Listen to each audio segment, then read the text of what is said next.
morning po sa ating lahat. Palakpakan po muna natin si Lord. Hallelujah. Pakibati mo naman yung katabi mo. Sabihin mo, I'm blessed you are here. Ngayon, can I request everyone to please stand up? And then, humanap ka po ng tatlo na hindi mo pa kakilala and just introduce yourself and sabihin mo, welcome to True Vine Family. Come on, sige po. Umalis po kayo. Wala po kayong pagkain mamaya kapag di kayo nag-greet sa isa't isa. Come on. Come on, just welcome yung pong ating mga bagong kasama. Sige, God is good. Thank you, Lord.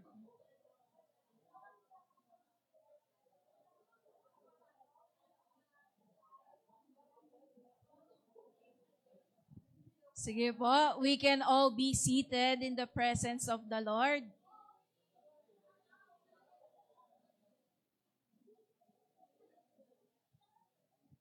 Amen. Sige po, we can be seated and let us pray. Thank you, Lord. Thank you, God, for what you are doing right now sa aming pong kalagitnaan. Thank you, Lord, for open heaven. Thank you, Lord, for an alert mind and a receptive heart sa inyo pong mga salita. We pray, Lord, that your voice will be the one to speak to us right now. Your voice, Lord, your personal revelation, Lord, yung Rema word, Panginoon, ay matanggap po ng bawat isa sa amin. And may we, Lord, not go out of this place na the same pa rin, Lord, ng pagpasok po namin dito. But, Lord, let your Holy Spirit cause transformation sa aming isip, sa aming puso, at sa aming pong mga actions or hakbangin, O Lord God. Lord, salamat yung salita mo. This is already blessed. I pray, God, na wala pong seed, O Lord, ang matatapon or masasayang sa umaga po na ito at ma-receive po ng bawat isa yung kailangan po nilang ma-receive. Lord, thank you for open heart, O Lord God. Maraming salamat po. Holy Spirit, tulungan niyo po kami. Lord, we pray your will be done and your kingdom come. In Jesus' name we pray. Amen and amen. Hallelujah. May nabasa po ako sa social media this week. Ang sabing ganyan, don't just look for church that is nearest to your home. Look for a church that is closest to biblical teaching or biblical truth. Tagalogin ko po. Huwag ka lang daw humanap ng simbahan na malapit sa bahay mo. Maghanap ka ng simbahan na nagtuturo ng pinakamalapit na katotohanan na itinuturo ng Biblia. Do you agree with that? Amen? Alam niyo po, habang tayo po ay pinapalaki, pinaparami ng Lord, I know He also want us to be a quality disciple. Pakisabi mo nga sa katabi mo, quality. Amen. No, so ngayong umaga po na ito, magpapatuloy po tayo sa pag-aaral po natin about discipleship. Okay? Pakisabi sa katabi mo, hindi disciple chicks. Discipleship. Amen.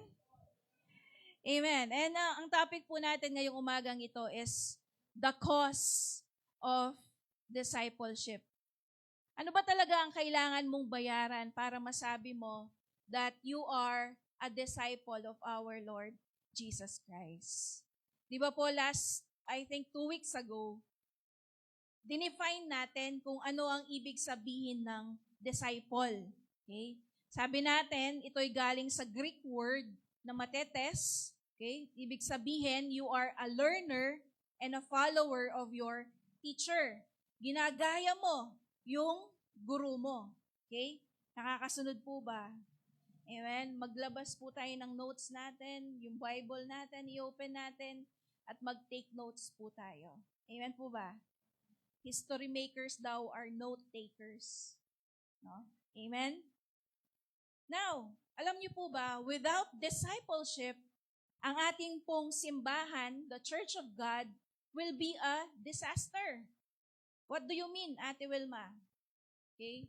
Ang ibig pong sabihin, kailangan nating ituro, ipangaral, at higit sa lahat, ipamuhay yung pagiging disciple. Tanungin mo nga yung katabi mo, willing ka ba to be a disciple of Jesus?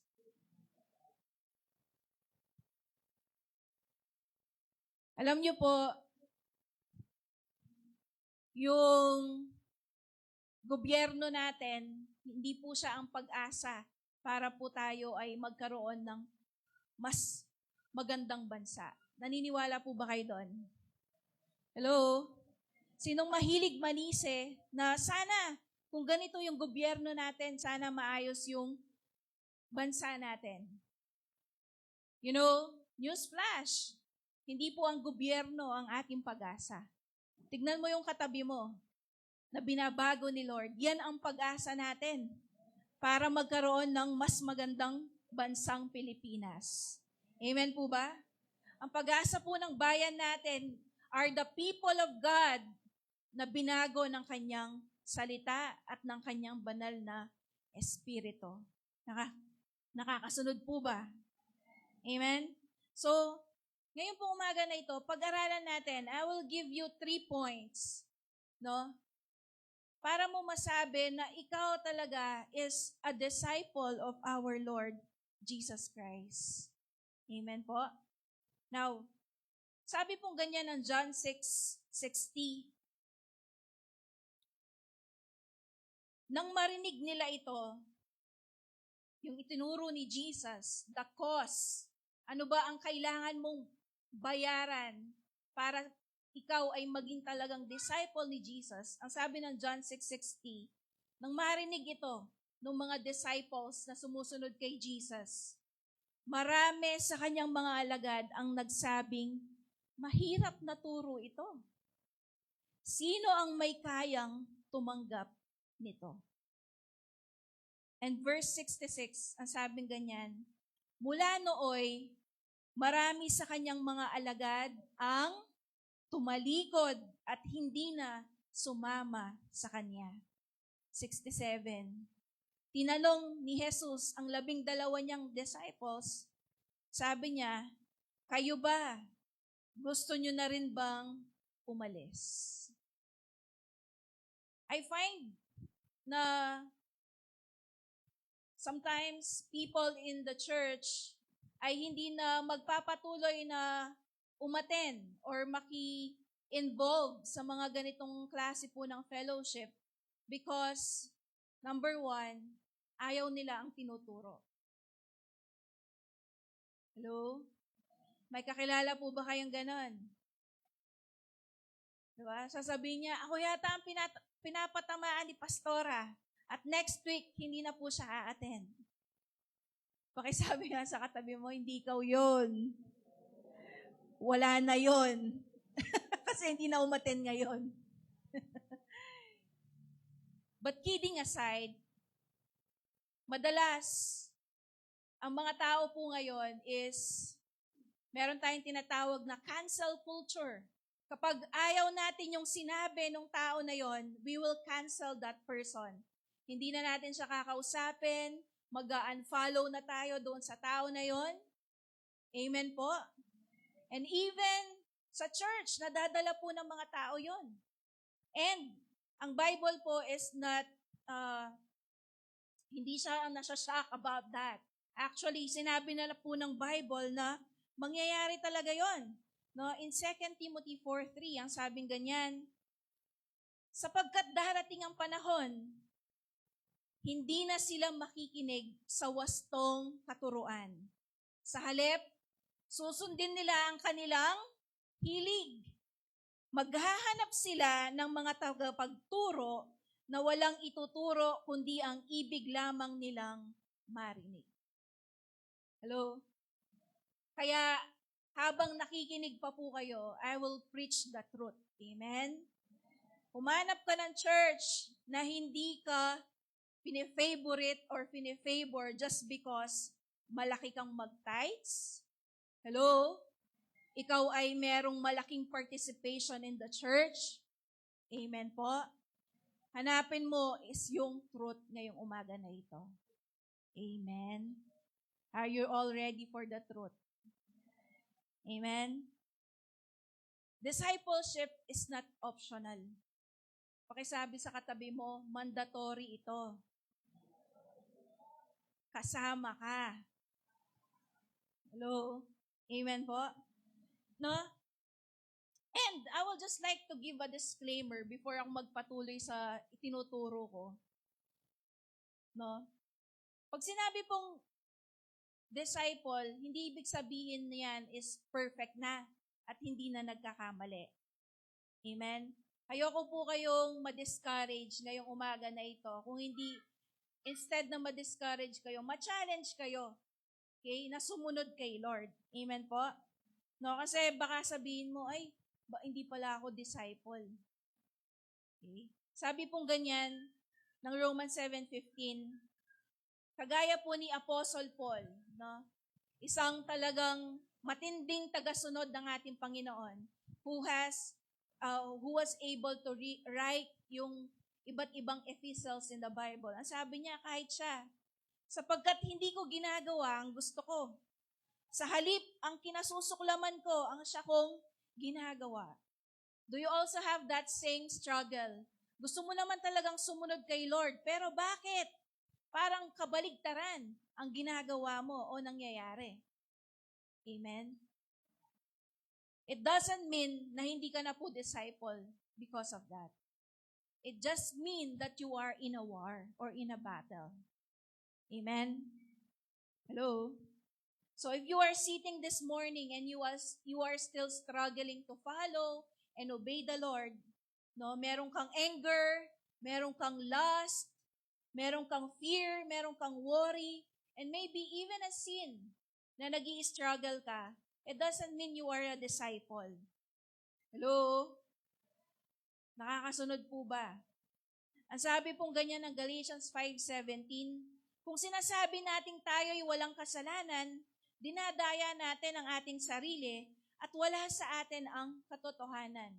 Every one of us is a sinner. Even your pastoral that is standing in front. Amen? Kaya nga po kailangan natin to walk by the Spirit so that hindi po natin mapagbigyan ang hilig ng ating laman. Amen. Kaya po, 3 points that I would like to share to you this morning. What is the cause? Anong kailangan mong isurrender, ibayad, ipagpalit para talagang ikaw ay maging disciple of our Lord Jesus Christ? Sino po sa atin ang gustong maging disciple? Amen? Taas ang kamay. Lord, yung mga hindi nagtaas ng kamay, padala nyo na po sa... Wala akong sinabi, ha? Padala nyo na po sa... Romans 8:29, sabi pong ganyan, yun daw mga disciple ni Jesus, mula't mula pa'y alam na ng Diyos kung sino ang magiging disciple niya. Amen? Tingnan mo yung katabi mo. Predestined pala yan na maging disciple ni Lord. Hindi pala yan aksidente na nandito siya. Hello? Pinili na yan ni Lord, hindi pa yan ipinapanganak. Sabi ganyan, at ito'y pinili niya, ano? Ano ang goal? Bakit ka pinili? Upang maging katulad ng kanyang anak, who is our Lord Jesus Christ. Sa gayon, siya, referring to Jesus, ang naging panganay sa lahat ng maraming magkakapatid. Kaya in the church, we are a spiritual family. No? Amen po? And marami pong nag-a-attend in the church. They do not know the point. They do not know the reason bakit po sila nag-a-attend. Hello, tanongin mo yung katabi mo, alam mo ba ba't ka nag-a-attend? Sinabi kasi niya, lilibre niya ako pagkatapos Meron palang suhol. No? Tinakot kasi ako ni kuya ni ate. Sabi niya, isasako ako pag di ako nag-attend. Hello? You know, the point kung bakit po nandito tayo sa lugar na ito is upang maging kawangis ng ating Panginoong Jesus. Amen? The more that we go to the church, to this kind of fellowship, kailangan mas nagiging kawangis po tayo ng ating Panginoong Jesus. Amen? Nakakasunod po. The actual target is not just knowing more about Jesus. Hindi lang para mag-behave ka, hindi lang parang mapasok ka sa rehab at magtino ka. The goal is to become like Him. How He loves, how He forgives, how He suffered, and how He served. Alam niyo po, merong danger kapag ikaw sinasabi mo, I'm a follower of Jesus Christ, pero walang nakikitang pagbabago sa'yo. Hello? Tingnan mo yung katabi mo, may nagbago na ba dyan? O baka paglabas sa lugar na ito, ano-ano pa ang mga sinasabi? Hello? Sabi pong ganyan, our Lord Jesus never offers cheap grace. Hello? Meron pong theology na nangyayari sa society natin ngayon. Ang sabi ng culture natin sa panahon ngayon is, just say a prayer and accept Jesus into your heart and then you're done. Hello? Whatever happens sa buhay mo after that is just optional. Obedience po becomes an add-on for this. Sabi ganyan, obedience becomes an add-on for especially devoted believers, but not expected to shape of every believer's life. Ang sabi ng Matthew 7:21 to 23, hindi lahat ng tumatawag sa akin, Panginoon, Panginoon, ay papasok sa kaharian ng langit, kundi ang mga taong sumusunod sa kalooban ng aking Ama na nasa langit. Sa araw ng paghuhukom, marami ang magsasabi sa akin, sabi ni Jesus, Panginoon, hindi po ba't sa iyong pangalan ay nangaharal kami? Nagpalayas ng mga demonyo at gumawa ng mga himala? Ngunit sasabihin ko sa kanila, hindi ko kayo kilala. Lumayo kayo sa akin, kayong mga gumagawa ng kasamaan. Ate Wilma, kinakancel mo ba yung saved by grace? At sinasabi mo ba ngayon na dapat meron kaming gawing mabuti para sabihin mong maligtas kami? Hindi po yun. Ang ibig kong sabihin, imposibleng walang magandang result or evidence ang makita sa talagang totoong tumanggap kay Kristo. Hello? Kapatid, madami pong tao ang nagkakasya, no? Lalo na mga masisipag mag-invite, mag-evangelize. Sinasabi natin na just say this prayer at maliligtas ka na. But ang tanong is, talaga ba siya ay naging disciple of our Lord Jesus Christ? Hello? Kasi ang akala po natin is that merong stage 1 at stage 2 na mananampalataya. Stage 1, ito yung kakapasok pa lang, no? Hello? Amen? Nag-pray pa lang siya ngayon, that is stage 1. Stage 2, ito yung talagang mga parang disciples na sumusunod ng matindi sa ating Panginoong Jesus. Pero if you will go back in the New Testament, nung tinawag ni Jesus yung kanyang mga unang apostol, ang sinabi na ng Bible, Jesus called His disciples. Hindi po Jesus called these believers. Right? Hello? Basahin mo ulit ang New Testament. Okay? In John and in Matthew, mababasa niyo po doon, ang tawag na sa mga tinawag ng ating Panginoong Jesus ay disciples. Hello? Amen? Sometimes kasi ang nagiging mindset natin is, kailangan ko munang tumagal para talagang ako ay mag-obey sa Panginoon. In which, mali po yun. Hello? Do you remember the story of a woman na marami siyang kinakasama o naasawa? No? Yung woman on the well, yung na-meet niya si Jesus. And sabi niya ni Jesus, yung kinakasama mo ngayon, in fact, yan na yung pang-anim. Panglima. O, nag-advance. Hindi na pala siya umabot sa pang-anim. Panglima. Hello? And then you know what happened after he encountered Jesus? Sabi niya, na-evangelize niya yung buong town nila. Sabi niya, hali kayo. Nandun yung Messiah. Nandun yung tagapagligtas natin. Hello? That proves, kapatid, na if you really accepted Jesus, there's already a change. Amen? Amen. Kaya po yung ngayon na nauuso yung cheap grace. Basta nag-pray ka lang, you are already saved. Sabi po ng salita ng Panginoon, Philippians 2:12, continue to work out your salvation. Hello? Para palang muscle ang salvation. Wino-work out.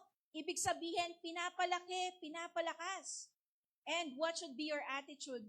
With fear and trembling, merong paggalang ng matindi sa Panginoon. Nandyan pa po ba kayo? Kasi 2 Corinthians 5:17, anyone who is in Christ is a new creation. Tignan mo nga yung katabi mo, kung new creation yan. Hello? Bago na yan dapat. Amen? Amen po ba? Now, sige, punta po tayo. What is the cause? Ano ba ang dapat mong isurrender so that you can be a disciple of our Lord Jesus Christ? Kasi ang sabi po ng Luke 14, verse 27 to 33, basahin po natin. Ang hindi magpasan ng sarili niyang krus at sumunod sa akin ay hindi maaaring maging alagad ko. So may requirement po pala to be a disciple of our Lord Jesus Christ. Pwede ka palang ma-disqualify sa pagiging disciple. Ang sabi ni Jesus, ang hindi magbuhat sa sarili niyang krus at sumunod sa akin ay hindi maaaring maging alagad ko. You know, during that time, kapag ikaw nakidikit ka kay Jesus, ang katumbas nun ay kamatayan mo. Just like what is happening right now in Nigeria. Alam niyo po ba that just recently, merong pinatay na almost 40 Christians in Nigeria. Papasok sila sa church ninyo at pagpapatayin kayo. Sino po ang gustong magtayo ng True Vine Nigeria? Papadala ko po namin kayo doon. Hello? Hello? Are you still going to proclaim that you are a disciple if your life is at stake? Kapag ang nakataya na ay ang buhay mo, magiging matapang ka pa kaya na pumunta sa loob ng church o sabihin man lang that I am a Christian. During that time, ganun po ang nila. Ang ibig sabihin ng pagpasan ng cross is ready ka na dapat mamatay. Hello? Nakakasunod po. And ang sabi niya ganyan, kung ang isa sa inyo'y nagbabalak na magtayo ng tore, hindi ba siya uupo muna upang magplano at kwentahin kung magkano ang magagastos niya upang matiyak kung may sapat siyang pera para maipatapos ang kanyang ipinapatayo? Baka matapos mailagay yung mga pundasyon at hindi naman mayari ang tore. Siya'y kukutsain lamang ng lahat ng makakakita nun. Sasabihin nila, ang taong ito'y nagsimulang magtayo, ngunit hindi naman naipapatapos. O sinong hari na makikipagdigma sa kapwa-hari ang hindi muna mauupo upang pag-aralang mabuti kung kaya niya gamit ang 10,000 niyang kawal na sumagupa sa kalaban na may 20,000 kawal. At kung hindi na niya kaya, malayo pa ang kalaban ay magsusugo na siya ng mga kinatawan upang makipagkasundo. Now, those are just illustrations to prove the point of Jesus. Verse 33, gayon din naman, just like those illustrations, hindi maaaring maging alagad ko ang sino man kung hindi niya kayang talikuran ang lahat sa kanyang buhay. Hello? During that time, thousands of people are following Christ. Di ba? Ang dami niyang mga pinapakain.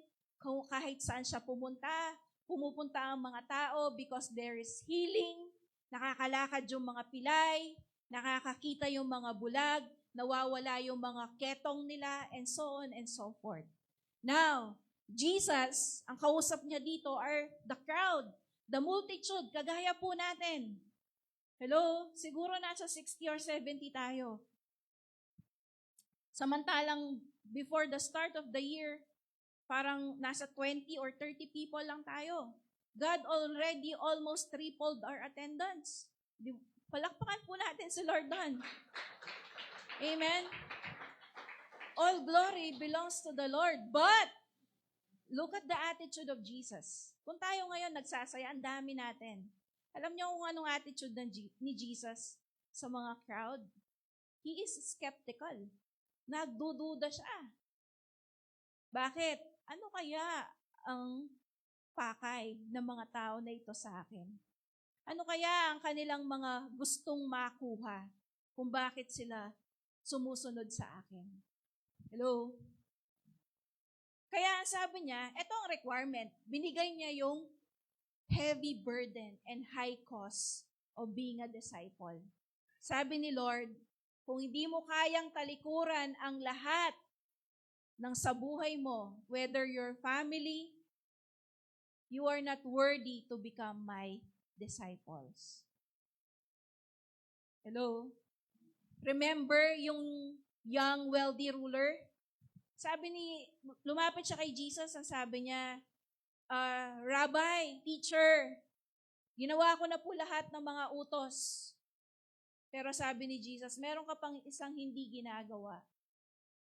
Ipamigay mo yung yaman mo sa lahat ng mga mahihirap at sumunod ka sa akin. Anong ending ng story?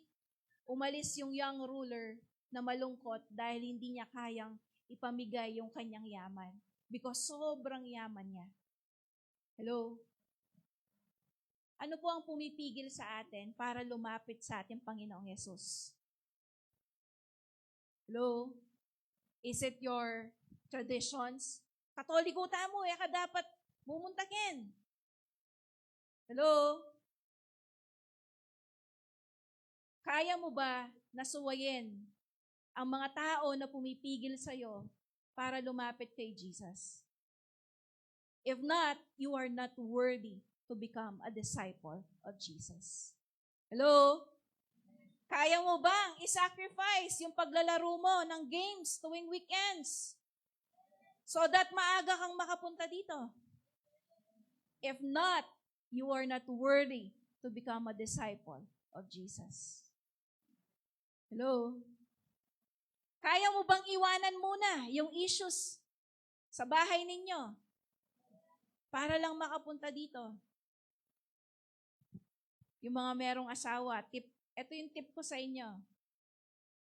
Sabihin mo sa asawa mo, kung aawayin mo ko, Monday to Friday lang muna.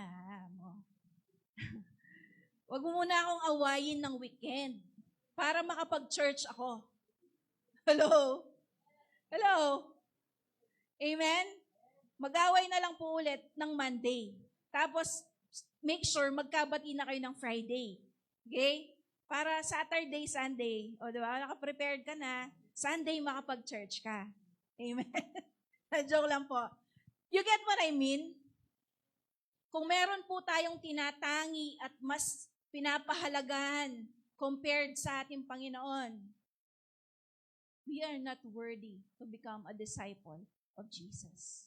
Amen? Mas matindi pa yung power ng labahin. Hello? compared kay Jesus. Pambihira. Maglalaba ka, hindi ka mag-a-attend. Hello? Buti na lang, sabihin mo sa katabi mo, wala nun dito.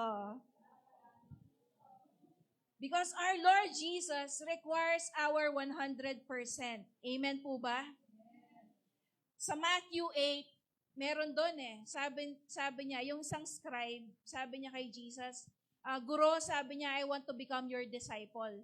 And then ang sagot ni Jesus sa kanya, hindi man yung masaya siya at in-encourage niya, parang dinescourage pa niya. Sabi niya, foxes have holes, pero the Son of Man doesn't even have yung mapaglay.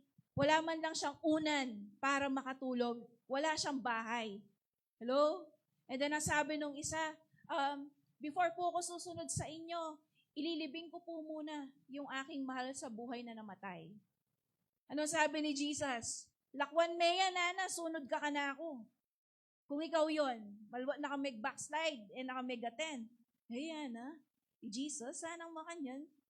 Balo na ng kematen ko, buring na libing king, o makipaglibing kumanda nga, king kanakong kapamilya. Hello? The point is, if your excuses is stronger than your commitment to Jesus, sinasabi niya dito, you are not worthy to become a disciple of Jesus. Tignan mo ulit yung katabi mo. Disciple ka ba mo? Hello? Amen? John 12:25. Ang taong labis na nagpapahalaga sa kanyang buhay ay mawawalan nito. Ngunit ang hindi nang hihinayang sa buhay niya sa mundong ito, alang-alang sa akin, sabi ni Jesus, ay magkakaroon ng buhay na walang hanggan. Hello? Amen? Pansinan mo, tagal na kang tagal king pera. Di ba kaliyap na ning pera kaya ka? Hello? May panagalan ni Lord nung na ibuhos kaya kayong blessing. Basta gagawan mo, in purpose mo kembe mo. Amen? Hello? Hello? Do you understand? The more that you want to secure your life, your future, the more that you become unstable. Why? You are breaking the law of God Sabi ni Lord, prioritize mo ito, dalawang bagay. Ako, ang paghahari ko at ang katuwiran. Amen? Nakakasunod po ba? So, Ate Wilma, nasa na yung 3 points mo? Number 1, eto na. What does it mean?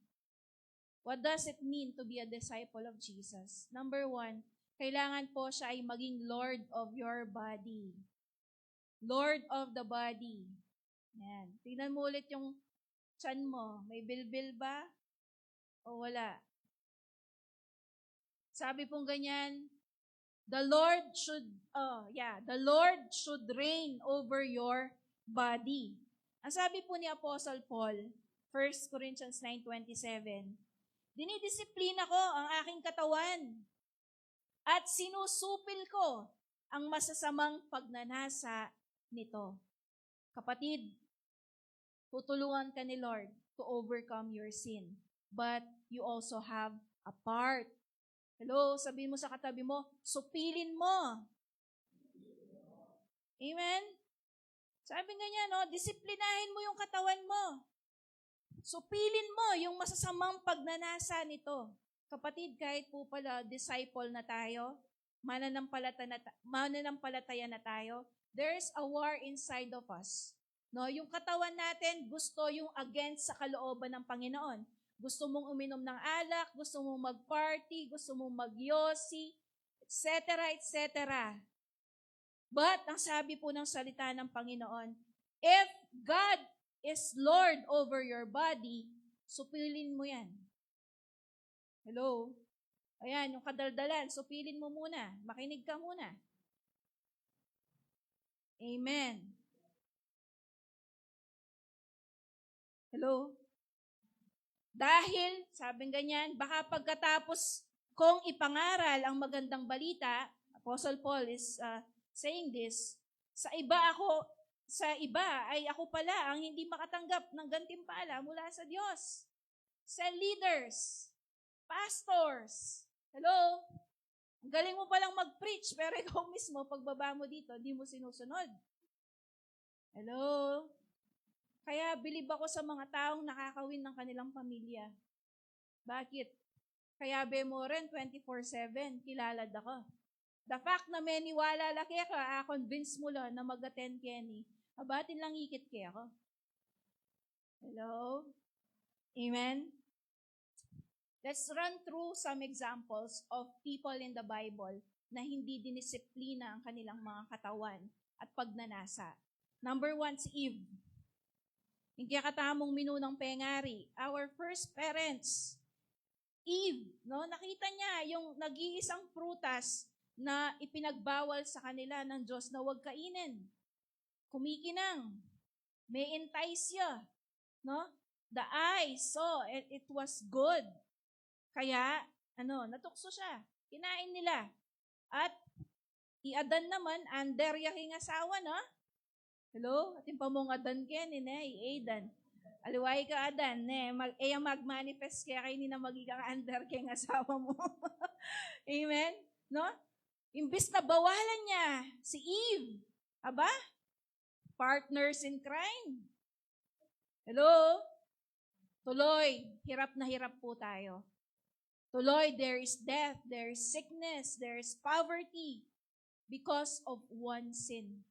Enya pigil in kayang asbok. Kaya nga mouth. Amen? Hello? Pwede palang ang daming maapektuhan dahil hindi mo ginawang Lord si God over your body. Hello? Nakakasunod po? Sino pa? Si Esau. Supposedly, blessed siya. Pero, ipinagbili niya yung kanyang right ng pagiging panganay sa kanyang bunsong kapatid.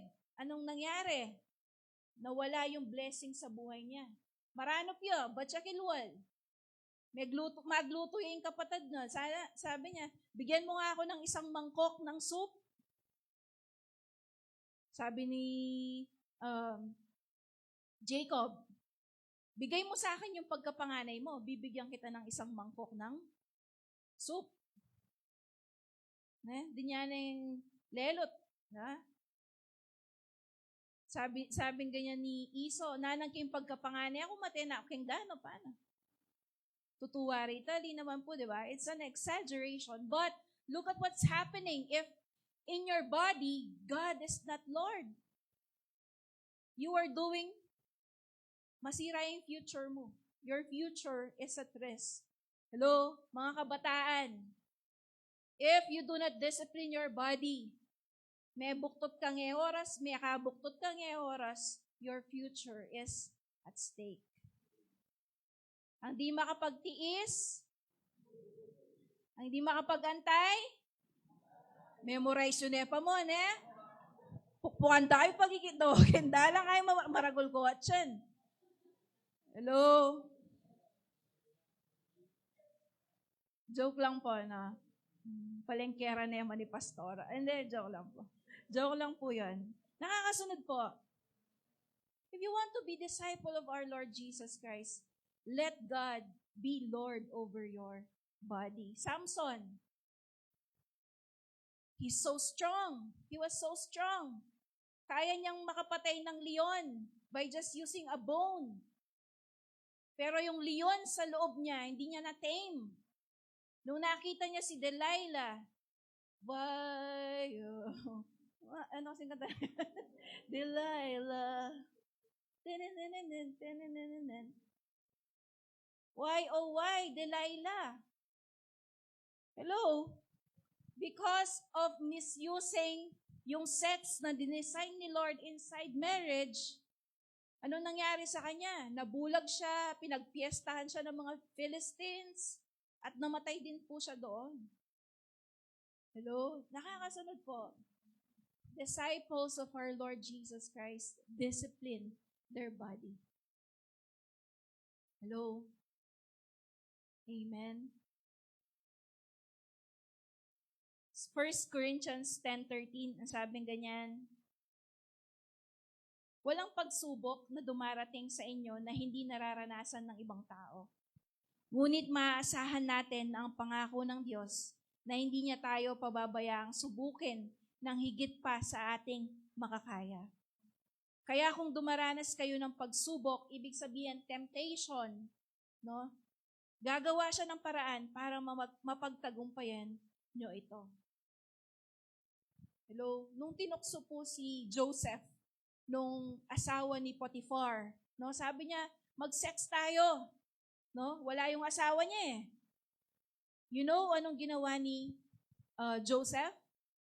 He run away. He flee. No? Huwag po kayong magkamali na iisipin nyo na kaya nyong tiisin yung urge ng inyong katawan. Hello? Ayan na. No? Gusto nang i-open yung porn site. Oro. Balibag mo na yung cellphone mo, makuha na ka. Hello? Diba? Yung, alam niyo yan, yung urge, yung parang pataas ng pataas hanggang sa magawa mo na yung act. Ang sabi po ng word ni Lord, run away. Hello? Ali, kaya. Swipe, kaya ka bang makanya, no? Run away. Amen? O, yung nanunukso sa'yo, na girl lalo. Run away. Amen? Lord over the body. Pangalawa, the cause of being a disciple. Kailangan po, si Lord is also Lord over your mind. Sabi po ng 2 Corinthians 10, bringing into captivity every thought to the obedience of Christ. Alam niyo po, whether hindi ka matalino ka, o medyo-medyo lang, whatever IQ level that you have, you will be held accountable kung ano-ano ang mga pinag-iisip mo. Hello? Sabi pong ganyan, no? Somebody said, a penny for your thoughts. But your thoughts are worth far more than a penny in God's sight. True wealth of your life is in your thoughts. Sabi po ng 2 Timothy 2:15, pagsikapan mong maging karapat-dapat sa Diyos bilang isang manggagawa na walang dapat ikahiya at tapat na nagtuturo ng katotohanan. Mga kapatid, tayo po na nag-share ng Word ni God, we should be masipag na mag-aral ng kanyang mga salita.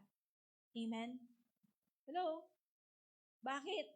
Baka po mamali natin yung mga taong tinuturuan natin. Hello? And you will be held accountable to God. Hello? Kaya na ako mo mag-share na kanyan eh. Di kayo talaga na naisip ko ni nga isip yun. Hello? That's not the point. Ang ibig sabihin, improve yourself. Hello? Ilang oras kang naglalaro? Ilang oras kang nanonood? Ilang oras kang nag-scroll? Hindi mo man lang magbasa ng Bible, even just 15 to 30 minutes? Hello? Di ba habang nag-scroll ka nga, kinoconvict ka ng Holy Spirit? Di ba? Sabi sa'yo, kalwat mo na kaya, may pabinuklat yung Bible mo. Hello? Why? Because I also received the same promptings. Sabihan ng Lord, kalwa mo ng mag-TikTok, kaya ka po may devotion. Hello? Kaya ka pa may open Bible mo. Amen. Kapatid, is God Lord over your mind? O baka lagi mo lang naiisip si crush. Pagod na si crush kasi paikot-ikot lang sa isip.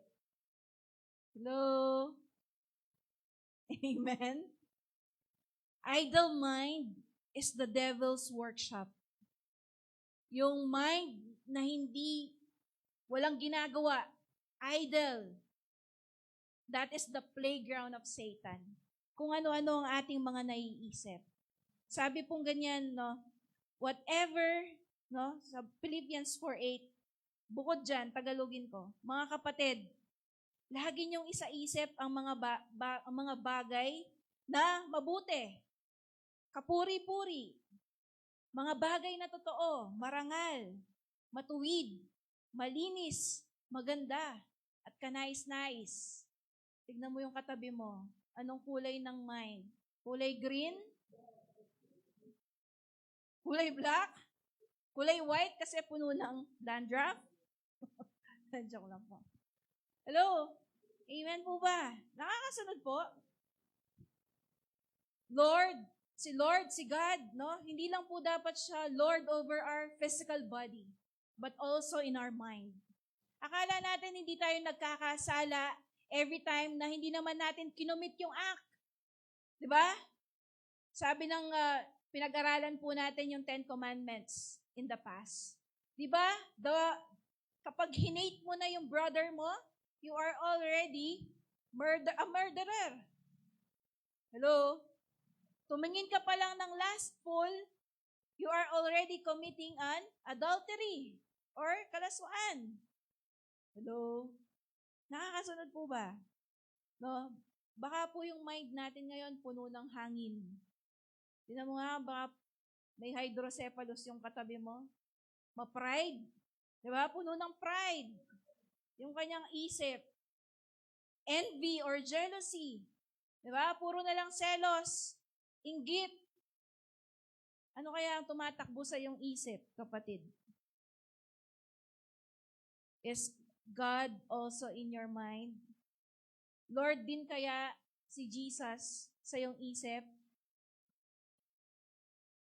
Ano ang remedy? To let Christ take control of your mind. Sabi po ng Bible, you have the mind of Christ. Uy, hindi pala yung mind mo is basta-basta lang. Sabi ng Bible, you have the mind of Christ. Hello? Wala na po kaming mind, Dati Wilma, nangalawang na. Kasi hindi pinapaandar. Hello? Di ba may joke? Pwede pa daw ibenta ng mahal ang brain mo kasi slightly used. Buti na lang, sabi mo sa katabi mo, hindi ikaw yon. Nandyan pa po ba kayo? O gusto niyo na akong tumigil? Number 3. Number 1, Lord of the. Number 2, Lord of the mind. And last, God should also be the Lord of your heart. Hello? Narinig niyo na po ba yung advice na sundin mo ang puso mo? Hello? Kung ano ang nasa puso mo, sundin mo. 'Di ba? Yan ang ating naririnig palagi. Pero alam niyo po ba that the Bible is against that advice? Jeremiah 17 says, ang puso daw ay mapanlin lang. Hey, mapanlin lang pala ang puso mo. Hello? And desperately wicked. Pambihira, mapanlin lang na, masama pa. Who can know it, no? Sabi ganyan, since we have a deceitful heart, you should not trust your heart. No? Sabi po ng Mark 7:21-23, ang puso ng tao, nagmumula ang masamang pag-iisip at na nagtutulak sa kanya na gumawa ng sexual immorality, pagnanakaw, pagpatay, pangangalunya, kasakiman, at paggawa ng lahat ng uri ng kasamaan tulad ng pandaraya, kabastusan, inggitan, paninira sa kapwa, pagyayabang at kahangalan. Ang lahat ng kasamang ito ay nanggagaling sa puso ng tao at siyang nagpaparumi sa kanya. Amen. Kaya pala dapat huwag kang magtiwala sa puso mo. Sabi ng Proverbs, sa Diyos ka magtiwala. Hello? Amen? Hello? Amen. Kung titignan po natin ang ating paligid ngayon, itong tatlo na ito ang problema. Mali ang puso ng tao. Mali ang isip ng tao. Kaya pati ang kanyang katawan, mali na rin ang aksyon. Amen? Hello? Kaya nga po, we want everyone to be a disciple of the Lord. Bakit? Pag si Lord na ang naghahari sa katawan mo, sa isip mo, sa puso mo, mababago ka na. Susunod ka na kay Lord. Amen. Hello? Tanungin mo yung katabi mo, alin kaya sa tatlo ang hindi pinaghaharian ng Diyos sa Kanya? Is it your appetite? Your body? No? Hindi mo kayang i-tame yung lust, yung pride. Is it your mind? Masama yung mga umaandar, yung mga pinaplano natin sa isip natin. Or is it our heart? Puro na lang emotion ang ating sinusunod. Kaya lagi tayong nagwawalwal. Hello? The human heart is corrupt. And the Bible teaches that it's far from God. Sabi ng Matthew 15:18, iginagalang ako ng mga taong ito sa labi nila, ngunit malayo sa akin ang kanilang mga puso. Hello? Alam mo yon, yung praise the Lord, hallelujah. But in secret, iba yung kanyang ginagawa. Diba? Hello? Alam niyo po, yung ating secret life, it's either magbibuild sa atin or magde-destroy sa atin. Amen. Hindi mo agad makikita what's in the heart. Only the Lord knows, sabi nga, di ba? But we will see them by their fruits. Amen po ba? Hello? Kaya nga kapatid, are we a disciple of our Lord Jesus Christ?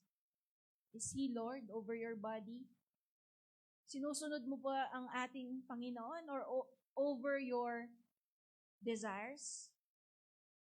Sinusunod mo ba si Lord even in your mind and even in your heart? Alam mo, kapag hindi mo sinubject yung mind mo kay Lord, yung plano mo yung susundin mo eh. Aisip mo mag-abroad ka. Wala na yung word ni Lord. Hello? Aisip mo yung pakasalanin eh. Wala na yung word ni Lord. Hello? We will suffer. Amen. May nakuha po ba kayo? Sabi pong ganyan, bakit tayo dinidemand ni Lord to be a disciple? Sabi pong ganyan, because He already gave us His all. Dinidemand ni Lord yung 100% na pagsunod natin ngayon dahil siya nauna na niyang binigay ang lahat sa Kanya. Hello? He took away our sins. Binayaran niya yung penalty. Kinuha niya yung parusa na dapat para sa atin. Yung hell, yung cross. No? Kinuha niya yung ating lugar. Nagpakababa po siya. That's why He can demand us right now to give our 100%. Give me your body, anak. Give me your mind. Give me your heart. Hello? Kapatid, nasan yung puso mo ngayon? Nasa katabi mo ba? Na kay crush ba? Nasa kayamanan ba? Sa pangarap mo? Where's your heart? Nasaan ang isip mo ngayon? Baka iniisip mo na ano yung gagawin mo mamaya, anong lilinisin mo, anong iluluto mo. Hello? Ano yung lakad mo mamaya? Hello? Nasaan ang isip mo, kapatid? Monday to Sunday, ano ang pinaplano mo? Ano ang mga iniisip mo? Nasaan yung body mo, kapatid? Sabi po ng Romans, offer your bodies holy and acceptable to God. Is your body acceptable to God? Sinasabi po natin, Lord, gamitin niyo po ako. Kasi we are disciple eh. But kapatid, gagamitin mo ba ang kutsarang marumi sa pangkain mo? Hindi, di ba? Hello? And how dare us to say, Lord, use me. Ang dumi ng isip mo, ang dumi ng puso mo, ang dumi ng katawan mo. Na ako talaga mag-attend, Ate Vilma, next week. My point is, now is the time na magpalinis sa Diyos. Now is the time na magpakatotoo kay God. Na Lord, yung heart ko mali. Lord, yung mind ko mali. Hello? And my body, Lord, sorry na dumihan ko. Hello? Amen. If we confess our sin before the Lord, He is faithful to forgive us. Etong problema ko sa maraming tao na nag-a-attend sa church. Ela magpakatotoo. They already need help to overcome something. Ela pamanyad sao. You know what? If you want to remove the power of sin over your life, magpakatotoo kayo. Kay God or even sa cell leader ninyo. So that they could pray for you. At lumaya ka sa struggle mo na yan. Amen? Amen? Hindi ko sinasabi na disqualified ka na. No, gusto nga ni Lord ma-qualify ka eh. Kaya He wants to be Lord over your life. Body, heart, and mind. Amen. Tumayo po tayong lahat.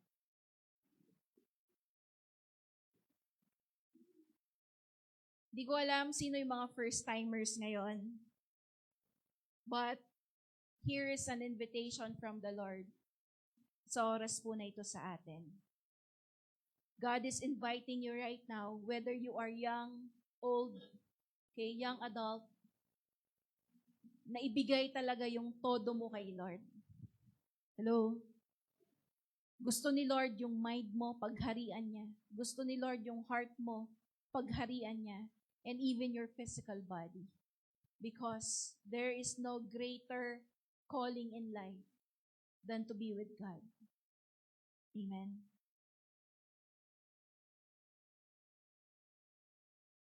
Hinihingi po ngayon ni Lord sa atin that we surrender yung mga bagay, yung mga aspeto ng buhay natin na hindi pa po talaga surrendered sa Kanya.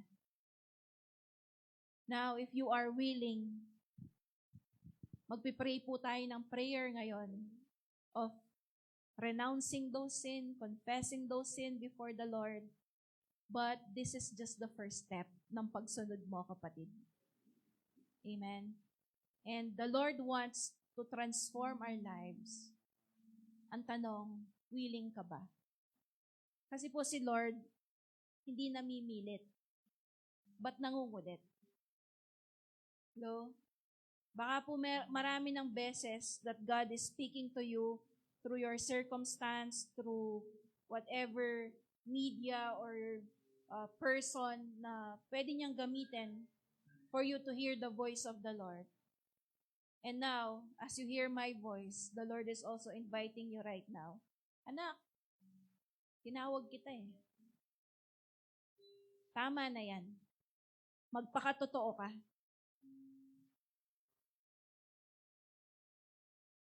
Di po namimilit si Lord na ikaw ay maging disciple.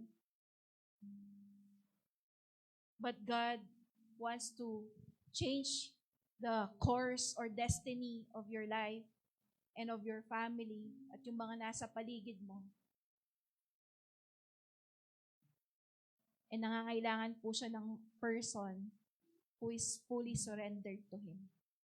Hindi inuuna ang ano pa mang bagay kung hindi siya. Hello? Alam niyo po, kung babasahin niyo yung Bible niyo, lagi, pag merong sulat ang mga apostol, lalo na si Apostle Pablo, ang lagi niyang title sa sarili niya, Slave of Christ. I am a slave of Christ. Aside po sa tayo'y anak ng Diyos because tinanggap natin siya sa buhay natin, and we are already a friend of God at hindi na po enemy of God because of Jesus Christ. Hindi ba't matinding title din po yung I am a slave of Christ. Bakit? Kasi si Lord, siya na po yung naghahari sa ating isip, puso, at katawan. Kaya po, I invite you, if hindi nyo pa po Lord si Jesus Christ sa buhay nyo, I challenge you to accept Him right now and ask the Lord for forgiveness. If in the past, hindi siya talaga naging Lord mo over your body, over your mind, over your heart, God is inviting us right now to be real to Him. Sige po, pumikit po tayo and just imagine that the Lord is right now nasa tabi mo, niyayakap ka. And just be humble right now. And ask the Lord for forgiveness sa ating pong mga kasalanan. Lord, patawarin niyo po kami. If we have sinned, Lord, in our mind, in our heart, and in our bodies.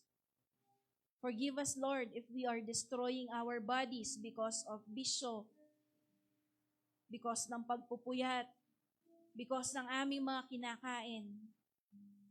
Patawarin niyo po kami, Lord, na hindi po namin pinasakop ng buo ang aming sarili sa inyo. Marami pa po kaming mga iniisip na hindi ayon or align sa iyong mga salita. Patawarin niyo po kami, Lord. Nag-i-imagine pa kami ng mga bagay na pangit. Ni-imagine namin, Lord, yung mga masasamang bagay over our neighbor, yung sa mga taong kagalit po namin. Patawarin niyo po kami, Lord, kung naging prideful kami in our mind, hindi man namin sinabi, but it is in our mind, O God. Patawarin niyo po kami, Lord. Patawarin niyo po kami, Panginoon.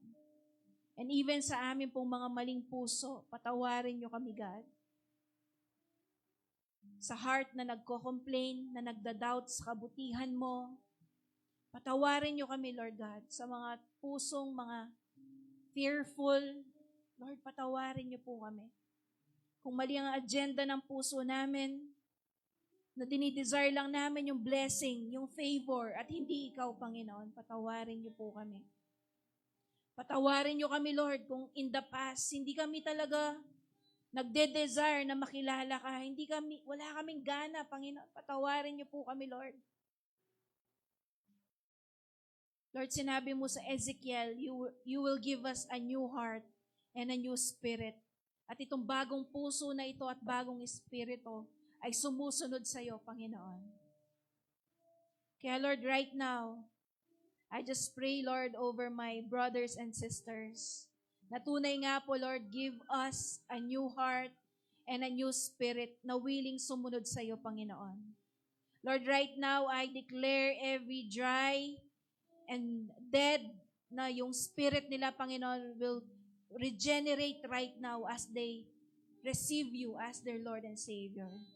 Sige po, sa oras na ito, pag-pray po natin yung simple prayer na ito. Just repeat after me. This is a prayer of acceptance sa ating Panginoong Yesus. Kung hindi nyo pa po siya pinatuloy sa buhay nyo, officially, no, sabihin mo ngayon na naririnig mo at totoong-totoo sa puso mo that ginagawa mong Lord at tagapagligtas ang ating Panginoong Yesus.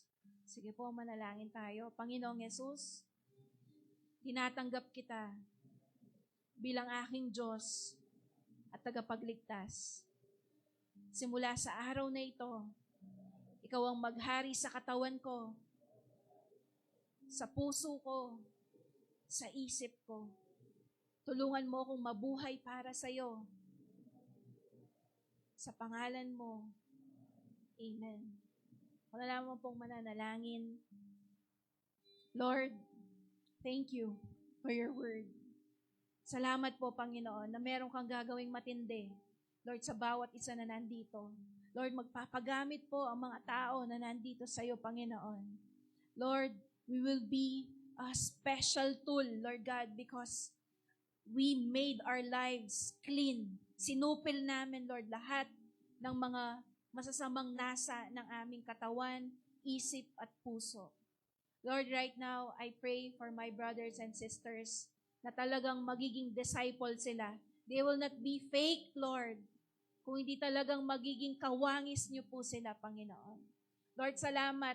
Hindi magiging sayang yung pagpunta nila dito, pagsa-cell group nila, pagbabasa nila ng salita mo, pakikinig, pag-worship nila, pag-pray nila. Lord, meron pong mangyayari sa puso, isip, at buhay nila. Maraming salamat po, Panginoon. Thank you, Lord. Lagay mo po sa puso namin, Lord, yung takot sa iyo. Ito po ang aming panalangin. In Jesus' name, and everybody say, Amen and Amen. Bago po tayo matapos, announcement lang po, no? So, on July 26, last Sunday ng ating pong month ngayon, ay magkakaroon po tayo ng water baptism.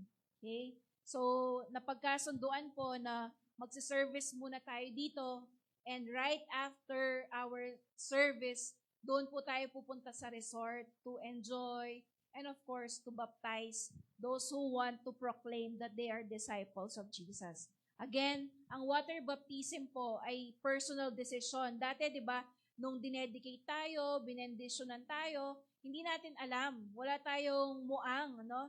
So right now, nagpapabaptize tayo out of our personal conviction and decision na sinasabi mo in public na I am a disciple of the Lord Jesus Christ. Amen? Yung mga maraming kasalanan, bababad daw po ng 5 minutes. Okay? Para po pag nila, ayun, wala na daw yung mancha ng kasalanan. Pero kidding aside, yun po, no? So, same time pa rin po, no? So, if to be announced po yung resort, okay? Kasi hinahanap pa po natin yung maganda at malapit.